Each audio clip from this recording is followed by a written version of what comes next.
essential, not just for the security of the United States and Israel, not just for maintaining the last semblance of stability in the Middle East, but I firmly, emphatically believe the U.S.-Israel alliance benefits all of humanity, all of us. Ally. Thank you very much. David. Ally?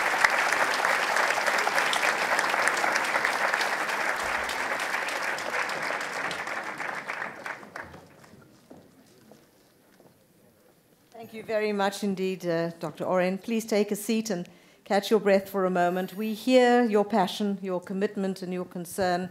I think it has invigorated the whole audience. It is my great pleasure now to invite the moderator of tonight's discussion on the book. David Suissa is president of the Tribe Media and the Jewish Journal. Did you have any idea when you wrote this book that you would cause such a stir? Yes. Not necessarily from some of the quarters that I managed to stir, as you know.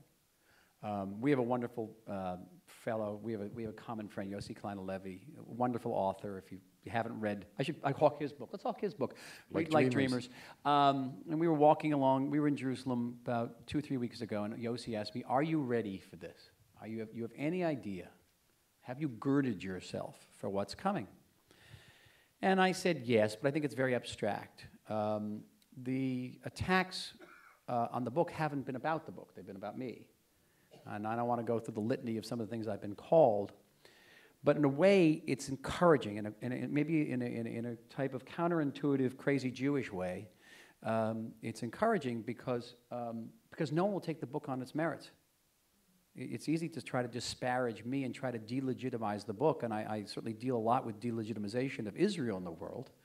But no one is saying, hey, what you've written here isn't accurate. No one. And I would strongly challenge them to try to do that. Some people have said, well, you know, the United States surprised Israel in the past, or Israel surprised the United States in the past. We negotiated the Oslo Accords, and we tried to negotiate with Hafez al-Assad in the 90s without telling the United States. You know those, the Oslo Accords?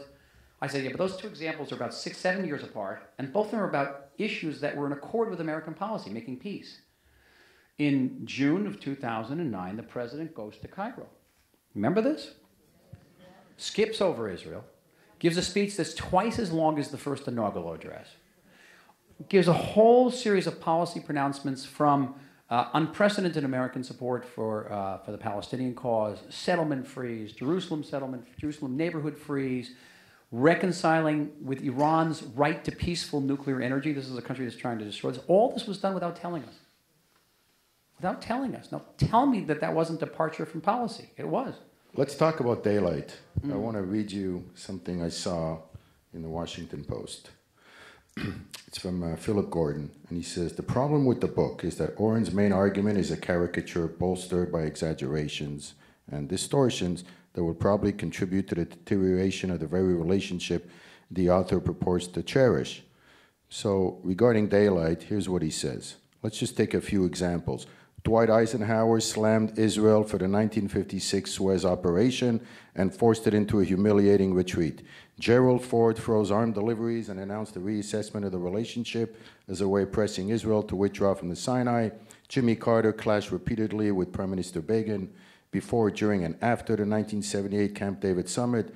Ronald Reagan denounced Israel's strike on the Al-Sirak nuclear reactor, blah, blah, blah. And he goes on with the loan guarantees for the first President Bush, and he has a whole litany of examples that seems to contradict the point you were making of the principle of no daylight.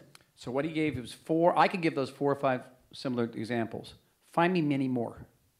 That's over the course of 50 years. I will give you 20 examples over the course of 5 years. And there's the difference. And as I said before, I acknowledge there have been times when Israel has surprised the United States, and the United States has surprised Israel. There's been time when there have been daylights. But never as a matter of consistent policy. There is the difference. And I don't, one of the great advantages I have is sort of what would say a contemporary historian. And this is the first time I've ever written in the first person, friends. This is the first time I had to think about what voice I was as someone telling my own story. Is that I don't really have to speculate about much of what the president thinks because he says what's on his mind. And the president made a statement in January 2010, where he said expressly, I'm putting daylight between Israel and the United States, and proceeded to do so. He had a reason. He said, when there's no daylight, the Israelis sit on the sideline, and that erodes our credibility with the Arabs. I thought that was wrong. I thought that was one of the most important parts of the book. Oh, the daylight part. And if you read the interview with Jeffrey Goldberg from a few days ago in The Atlantic, Jeffrey takes on Michael on every point except for that one, when he makes the point that when there is daylight, when there is no daylight, that Israel does not. He was making Obama's point. But the truth is that when there was no daylight with George Bush, we took more risks, and that's the point you were making. I haven't seen anybody challenge that. Have you? Because I think empirically it's very difficult to challenge it. When there was no daylight between George Bush and Arik Sharon and George Bush and Ehud Olmert, Israel withdrew from Gaza, a tremendously costly and traumatic experience, and then Olmert offered a Palestinian state to Mahmoud Abbas. None of that has happened during these years when there has been daylight, because it's very simple. It's human nature. Two things happen. The Palestinians understand that they cannot insinuate themselves between us. Right? When there's daylights, the Palestinians don't even feel they have to negotiate. They can go to the UN. They don't need the United States. They can get for free from the UN what they'd have to pay for in negotiations, which is Palestinian statehood. But beyond that, Israelis, we make concessions when we feel secure. This is something Richard Nixon understood. He was no lover of Zion, but he understood. We give the Israelis weapons, we make them feel secure, they'll make concessions. And we proceeded to make concessions. We gave up a piece of territory that was 4 times the size of the state of Israel. Why do you think Obama didn't understand that? I don't know. I don't pretend to know. He had a worldview. I just, I gave myself a course called Obama 101, where some of you have read the book, where I take all my historians' tools and set to work to try to understand who this person is, because certainly back in the first year of the first term in office, very few people knew who he was. We didn't know who he was. And I reached some conclusions, I think, most of which have held to this day about how he would act in certain areas. What I do say is that the Palestinian issue is one of several kishka issues. I hope that would catch on, that issue. I want to see journalists using this term. Kishka issue. Non-proliferation is a kishka issue. Iran is a kishka issue. U.S.-Muslim relations is a kishka issue. Palestine is a kishka issue. But what about America and Israel? Is that a kishka issue? Not in the same way. It's not an issue that he's going to come back, that he feels that he has to correct and he has to resolve, and that's part of his legacy. His legacy is not going to be as a great president who is known as a great ally of Israel. He's a sufficient ally of Israel. How do you explain this? But he's the president who's going to bring about a sea change in 30 years of basic colder hot war between the United States and Iran. And by the way, against the last point, David, the White House has said that the Iranian deal will be the single most important accomplishment of the Obama presidency in foreign affairs, quote unquote. So that's quite a statement. You have a deep understanding of America, American culture, the Jewish American culture. It comes across in the book. How do you explain this deep attachment between so many American Jews and President Obama when it comes to Israel? Well, I don't think it's a zero-sum game. I don't think they are attached to Obama because of his position on Israel. Listen, I have a very big family in this country. You will read that I made Aliyah alone. I have no family in Israel other than the family I've made. And I made Aliyah with a backpack. I left a lovely family behind. I'm still very close to them. They're here in California. They're in the East Coast. They're everywhere. In my entire family, I do not know anybody who voted Republican, either in 2008 or 2012. And they care passionately about Israel. They care passionately about me and my family. But you ask them, okay, I asked them, what determined your vote? And overwhelmingly, they had the same answer. You know what it was? The composition of the Supreme Court. Someone's nodding out there. I can almost see. You know this. The composition of the Supreme Court. You saw it at work this week. Composition of the Supreme Court. I quote one conservative activist saying, American Jews are more pro-choice than they are pro-Israel. I don't know if that's true, but here's I would adduce my family as Exhibit A of why American Jews voted for Obama. It's not necessarily because of Obama. I guess there was a tremendous amount of excitement in 2008. there were members of my family sleeping in Obama pajamas. I promised them I wouldn't mention them today, very close members of my family. But by 2012, people pretty much understood who the president was and what he stood for, and they still voted for him because of composition of the Supreme Court. Right, but I'm talking about the pro-Israel contingent in America. People who love Israel, Michael. Yes. People who love Israel. My family loves Israel. And they love Israel, and they love Obama. And one of the things you hear over and over again, whether it's from Jeffrey Goldberg or Leon Wieseltier and so forth, the reason it's the policy of Israel is the thing that divides them and divides them with Israel. It has nothing to do with the fear of anti-Semitism or anything personal against Netanyahu. I keep seeing this theme over and over again, that it's the policies of Israel that they're against.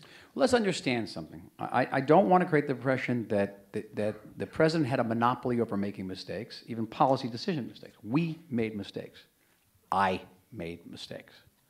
We surprised Vice President Biden when he came to Israel, and someone announced a project in Ramat Shlomo, which is over the 67 lines. We surprised him again when Netanyahu met Biden in New Orleans. There was another announcement in Jerusalem. Biden's staff loved this stuff. But we apologized. In fact, I was next to Netanyahu when we heard about these projects. He was as surprised as Biden was. It wasn't a matter of policy.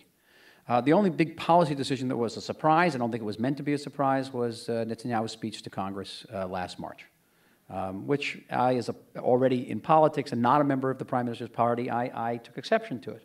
I did take exception to the content of the speech, not at all, 1,000% behind the content of the speech. I had questions about the venue. But generally, we tried to avoid surprises, and generally, we tried to avoid daylight.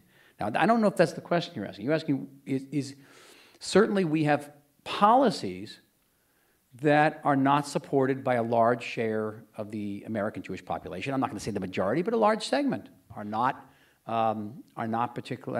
great advocates of Israel's settlement. And they're policy. saying that's the reason they criticize Israel. It strictly has to do with policy. No, and then this is where the book gets very sensitive. I made a decision, Dave. I decided I was not going to shy away from anything. I probably had to have my head examined. I was going to touch the most sensitive chords. And I mentioned the book took a year, 50 days off of the war. I don't know what that works out per page, but there's 4 or 5 pages of this book are dedicated to the U.S.-Jewish-Israel relation. And those 4 pages took me a month to write because I agonized over them. They tormented me. I went back and wrote and rewrote, trying to get the essence. So among the chords that I now see that I touched was American Jews don't understand Israel. I also say that Israeli Jews don't understand America.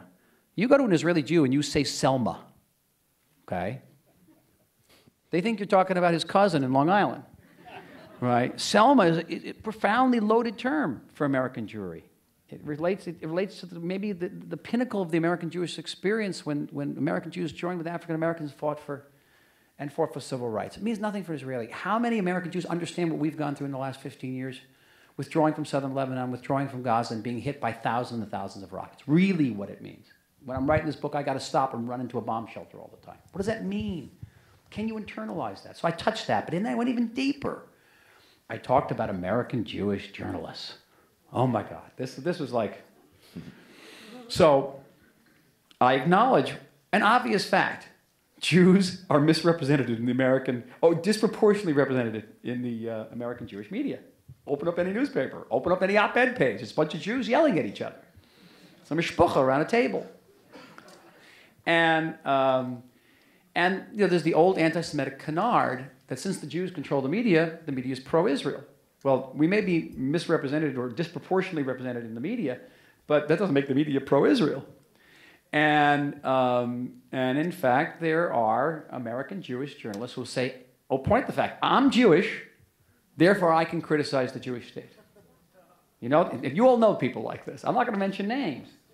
That has touched a chord. That has gotten people angry. It's been attributed to me mostly by Haaretz that I've called American Jewish journalists anti-Semitic. I mean, this goes in all sorts of crazy places, but I'm stating a fact. It's a fact. Anybody want to challenge that fact? And because you can't. It's irrefutable. And the fact that the American Jews are in the media, many of the media outlets are actually owned by Jews, sometimes for many generations, it hasn't made them pro-Israel. I don't expect them to be pro-Israel. I don't expect American Jewish journalists to be pro-Israel. That's also been imputed to me, that I expect American Jews, because they're American Jews, to write pro-Israel things. I don't expect them. I expect them to be journalists. What I do not expect them to do is to say, I'm Jewish, therefore I'm not those Jews. I'm different. And I think that's a legitimate claim. The rebuttal that I've heard and that I've seen is that their criticism is based on Israeli policy. It has, they disagree with what Israel is doing, and they have the right to criticize. In fact, speaking of that, my partner in crime, Rob Eshman, wrote a column this week, and it had to do with, I have one question for Michael Oren, and that was his question.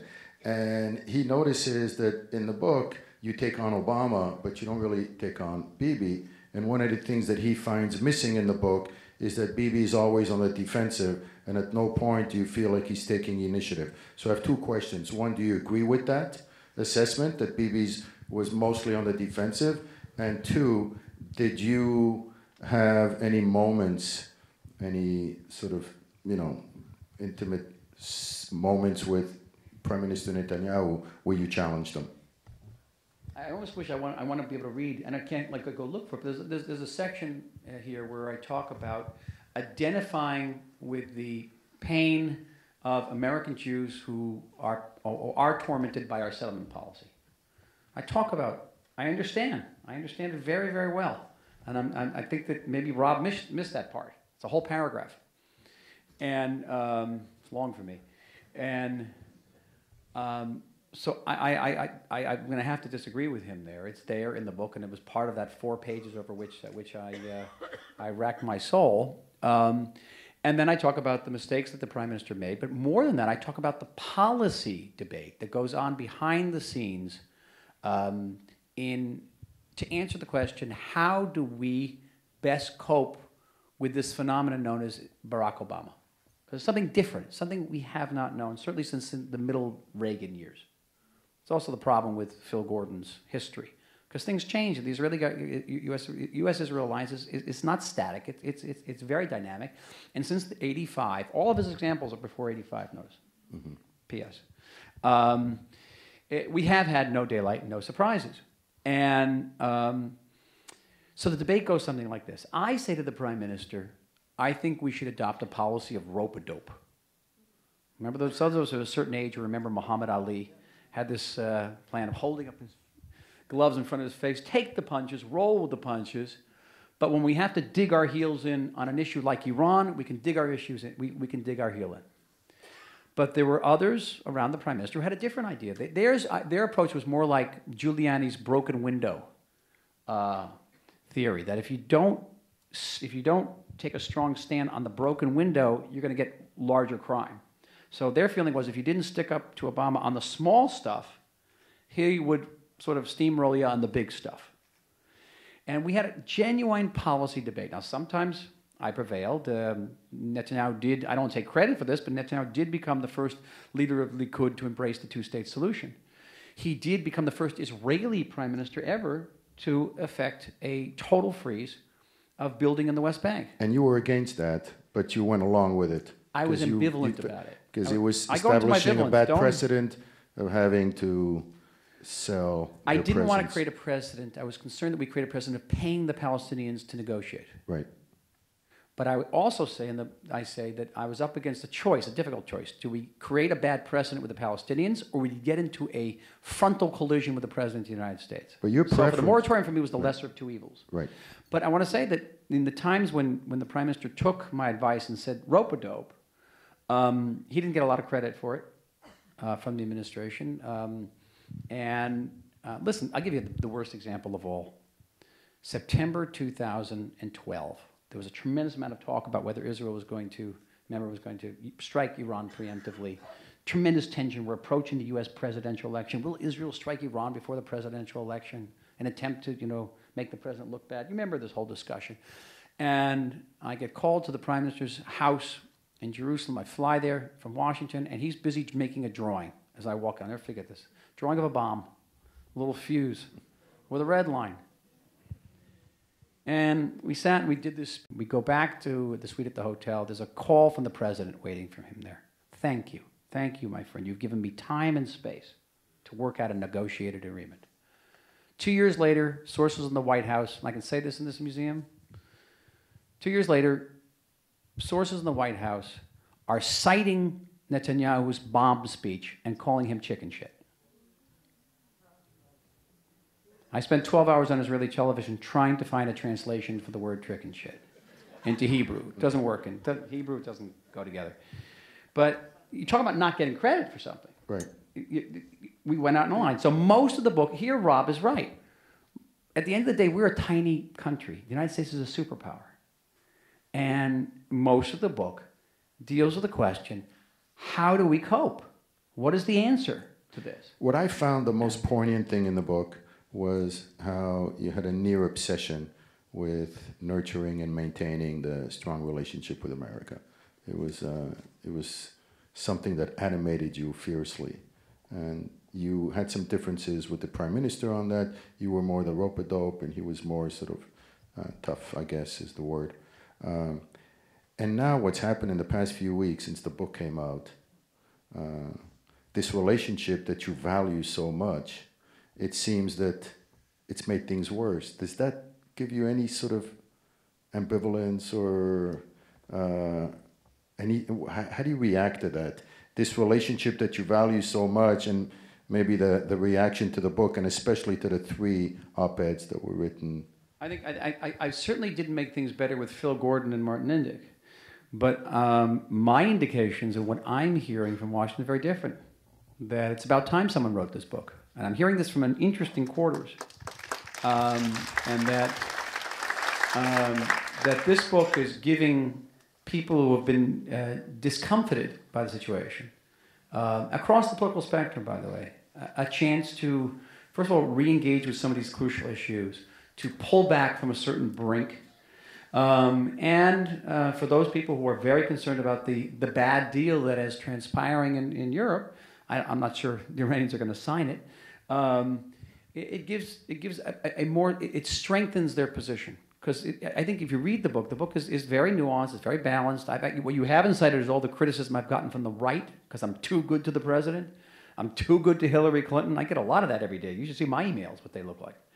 And but how do you react to a legendary American Jew, maybe one of the top Jews in America, like Abe Foxman, who's really legendary? Wasn't that a film with Tom Cruise? Yeah. So Abe Foxman, takes you on for these attacks, and he asks you to walk back these unfair attacks that he calls, that you said on Obama, accuses you of, borderline conspiracy kind of discussion. I mean, how do you react when you see something like, not from an extremist, but from Abe Foxman? Does that hurt?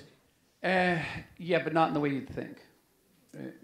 I don't take it personally. He imputed to me things that I not only did not say, I would never say. I never said that Obama abandoned. There's a quote from him. That Obama embraced the Muslim world to abandon Israel and the United States. Does that sound like something I'd say? Okay. What's sad to me is it has to do with the state of American Jewish leadership. And I grew up in a community. The section on the Jewish community in Israel is called "We Are One," because I grew up in the period when UJA used to raise money under the logo "We Are One." Except in this book, "We Are One" has a question mark after it, and I addressed the question: can we still say we are one?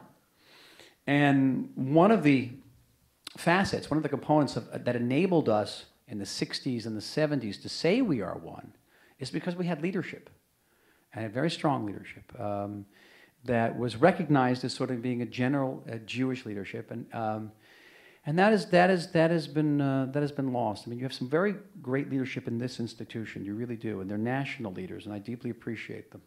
And at the Jewish Journal. And at the Jewish Journal. And the Jewish Journal, yes, we do. But we need that next generation of Jewish leaders. I hate to tell you this, they're younger than we are. We need the Jewish leaders who are coming up who are in their 20s and 30s and are willing to do some very brave things. They're not easy times for anybody. And they're not likely to get easier.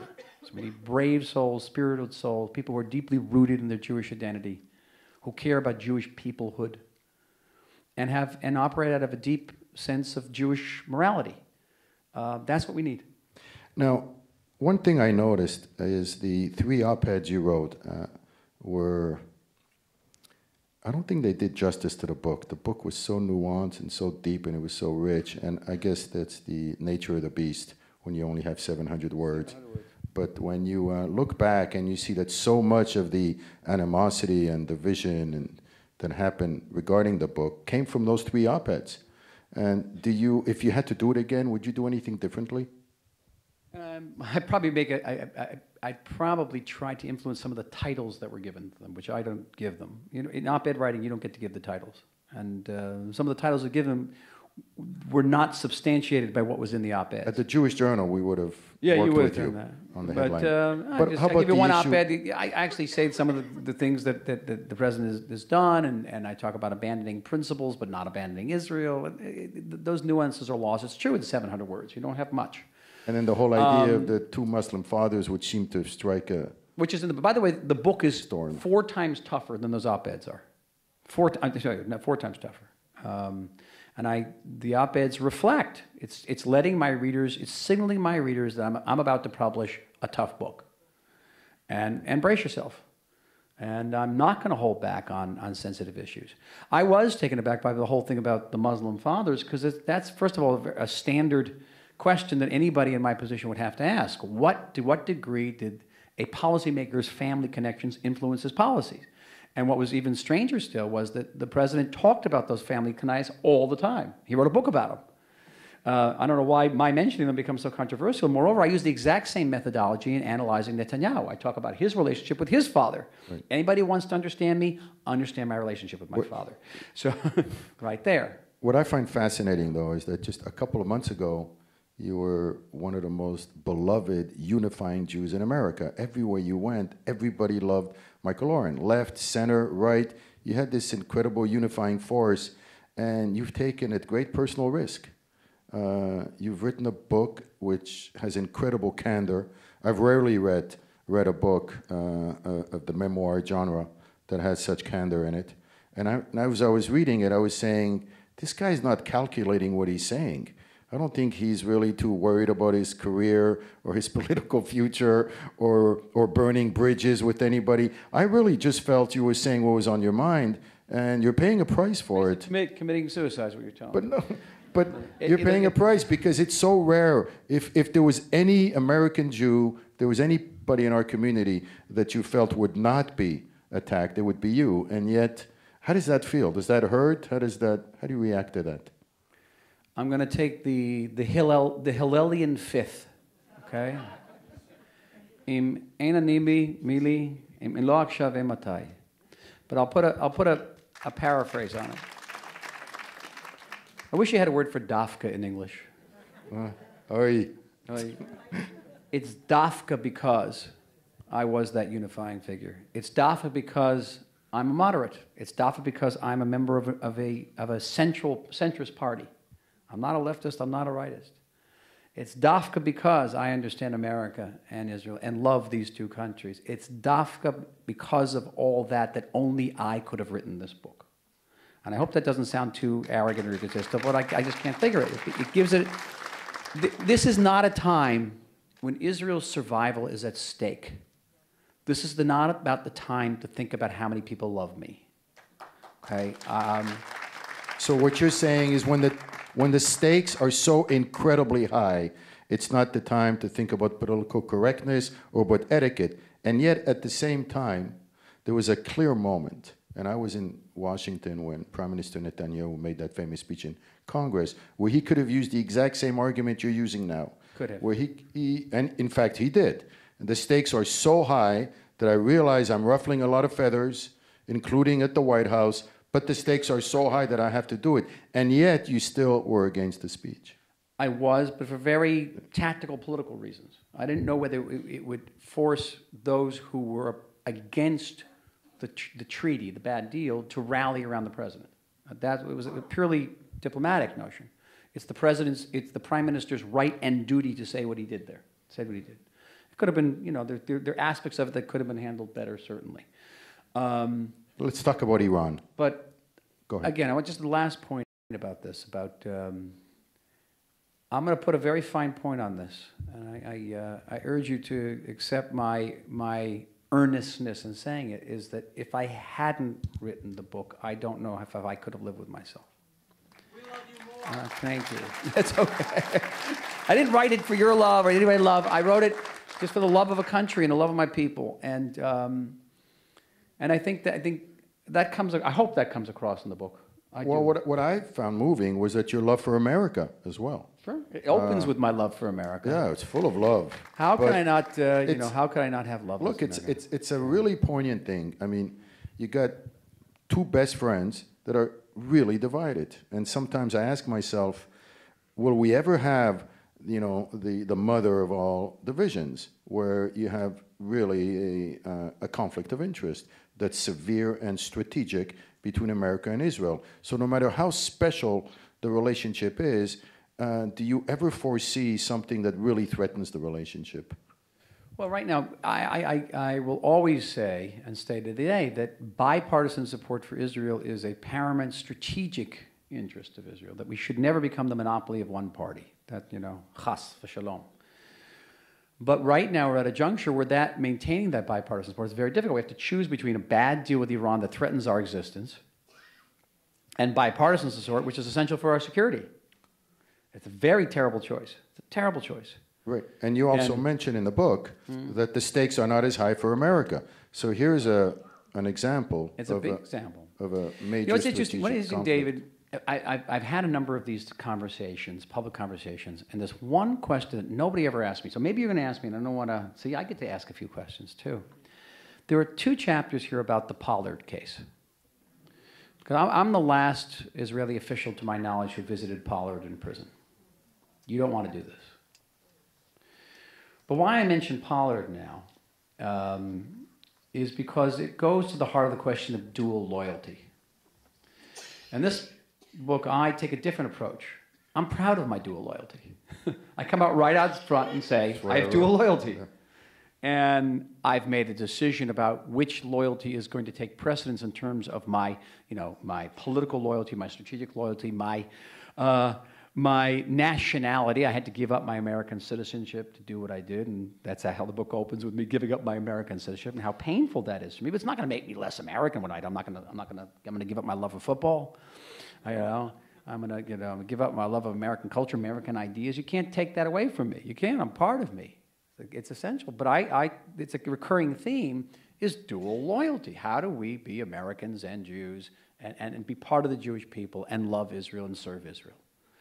Pollard is the flip side of that argument, and all the fear surrounding Pollard. It's interesting, when I appear before, I don't know if everyone's Jewish here, but if you have mostly Jewish audiences, they don't want to talk about Pollard because it's just too sensitive.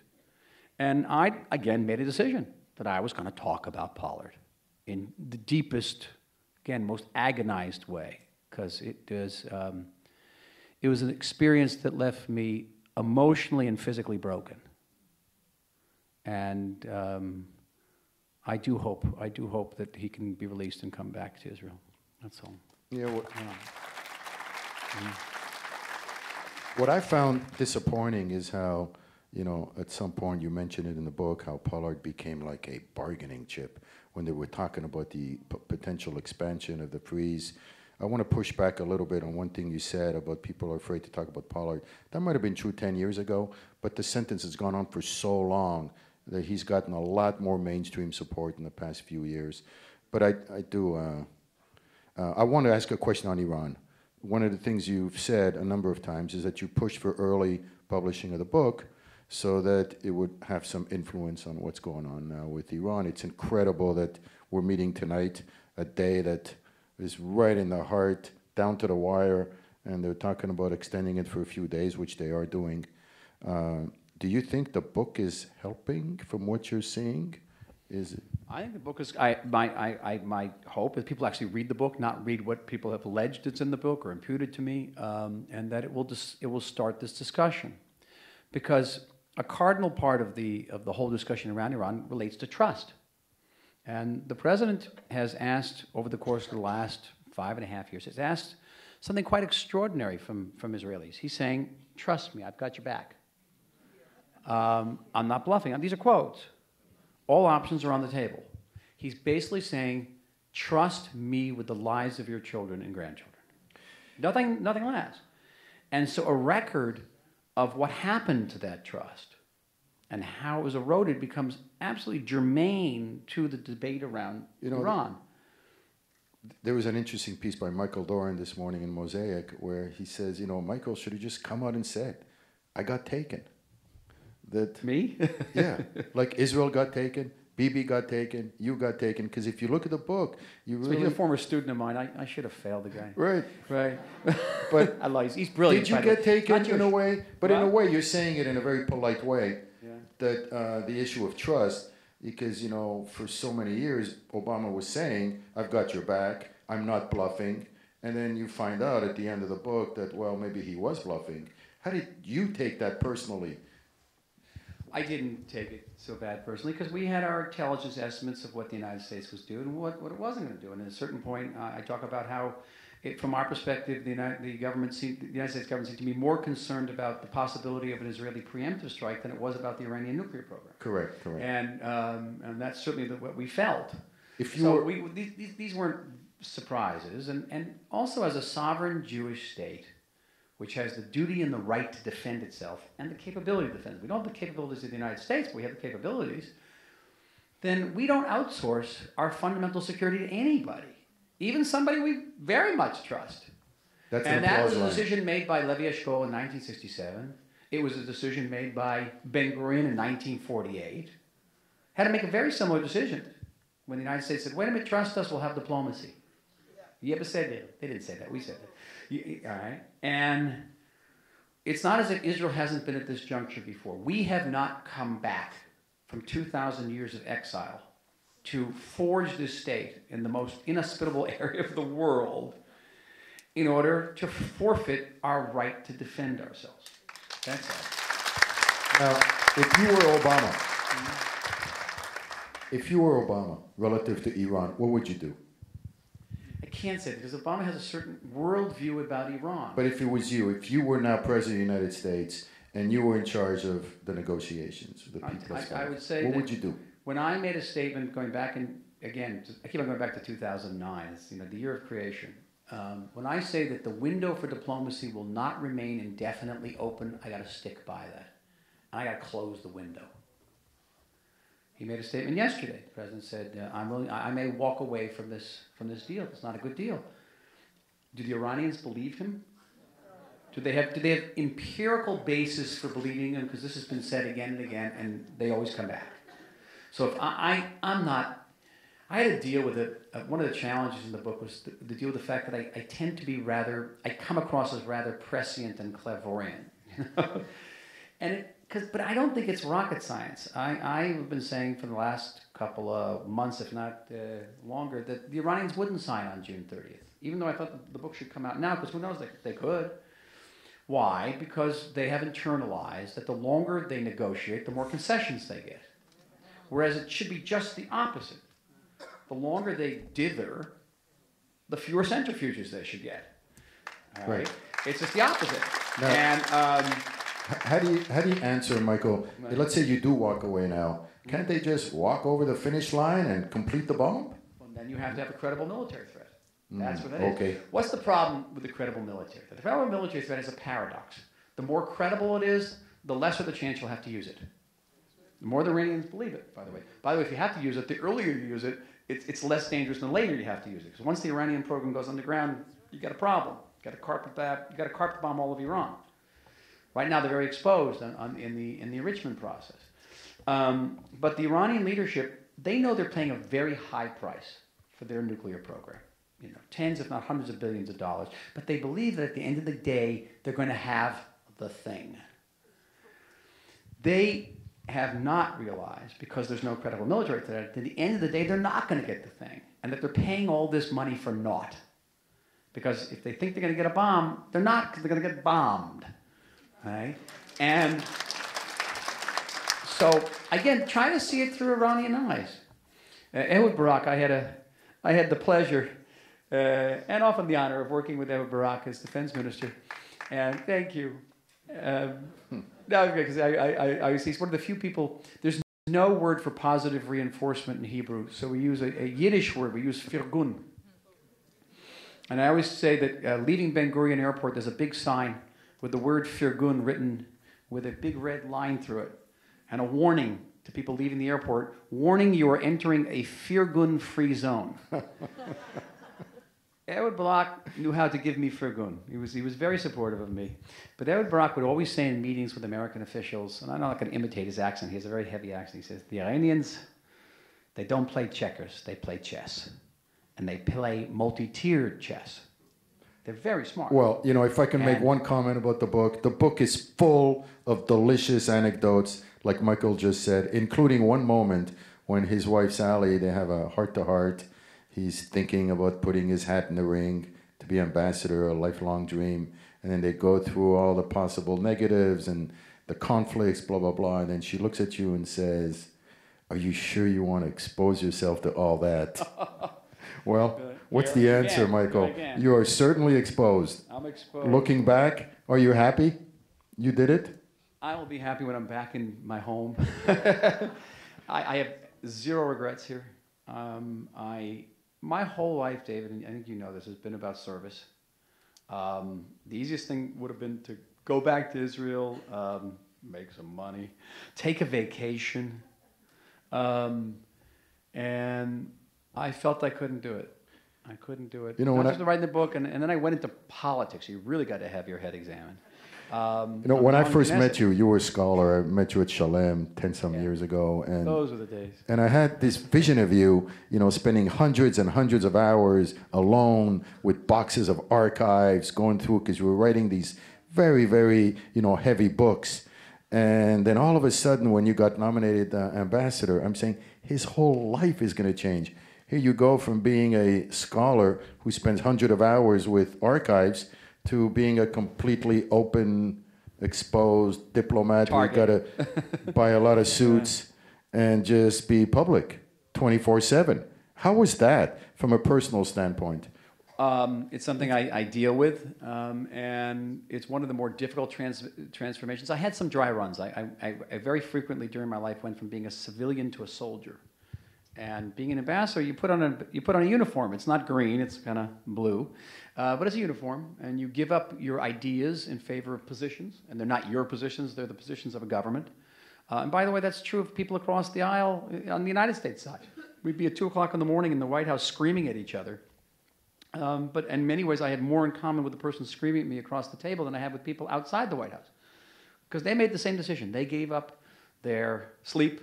They gave up their vacation. In most cases, they gave up very handsome incomes to put on a uniform and serve their countries.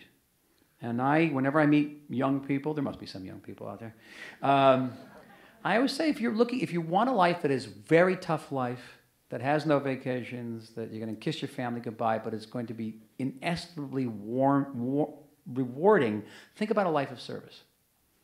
Even if you stay and serve the United States, any country, service, it's a wonderful thing. Even on the spiritual level, to serve is a great zchut. It's the only word for it. It's a zchut. Now, sometimes when your zchut is a great privilege. Sometimes that privilege involves pain. Sometimes it involves shame. One of the ways I've been able to weather the last 2 weeks is because I've been through all this before. I've had people screaming at me and using some very spicy language.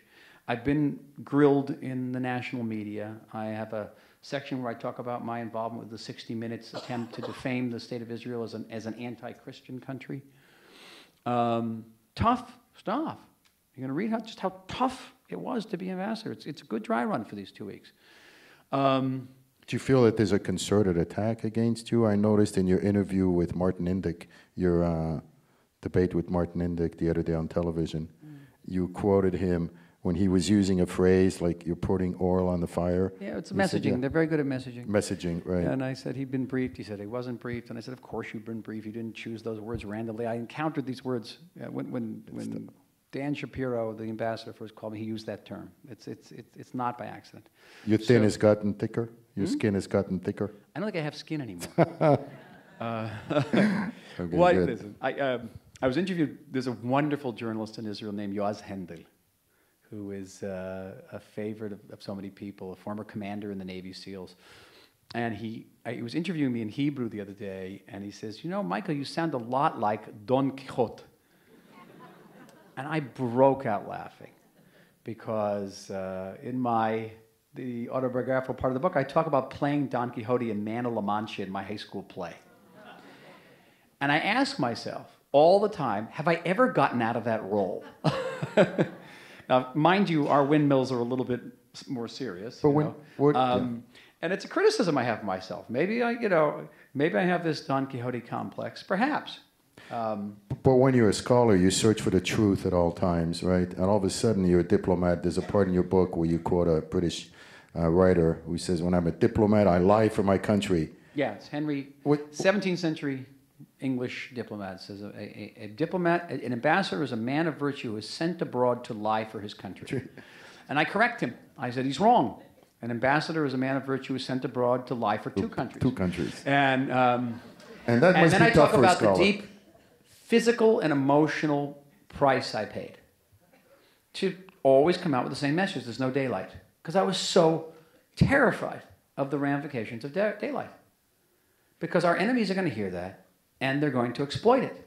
Believe me, they're going to exploit it. They exploited it last summer. You don't think Hezbollah watched last summer while our airport was closed? I guarantee you the next war, there'll be thousands of rockets fired at that airport. Guarantee you. They're watching. That's daylight. Well, you distinguish between diplomatic daylight and security daylight because you give a lot of credit to President Obama for the tremendous help in terms of security cooperation and so forth. But you said something here that I had not read anywhere else. You distinguish between the two types, the security daylight and then the diplomatic daylight. And when it comes to the enemy, they don't distinguish between the two. Well, this was a policy decision. I don't know what level, I don't know what the actual policy-making process was, but clearly the president said that I'm going to put daylight between Israel and the United States on the diplomatic process. Remember, when there's no daylight, the Israelis sit on the side and do nothing. But to counterbalance it, he decided to make far less daylight on security. And we're going to upgrade our support for Iron Dome, other systems. We're going to make the intelligence relationship even more intimate, as if one would compensate the other. And it becomes a messaging. We, the administration, have presided over the closest security cooperation that Israel's ever known. And it gave his defenders a talking point. It gave his defenders... All the time, especially toward the American Jewish community. Right. It was particularly directed at American Jews, but beyond a talking point. If you talk to anybody high up in the Israeli intelligence or security establishment, they'll tell you. We've never had it so good. And so this was supposed to counterbalance one and the other. The problem is we are in the Middle East and it doesn't work. Because in the Middle East, they don't distinguish between diplomatic and security daylight. They just see daylight. And we have a very harsh sun in the Middle East. And it's blinding. And clearly, Hamas last summer didn't distinguish between the two daylights. I thought that was one of the best insights in the book. We're going to open it up to questions.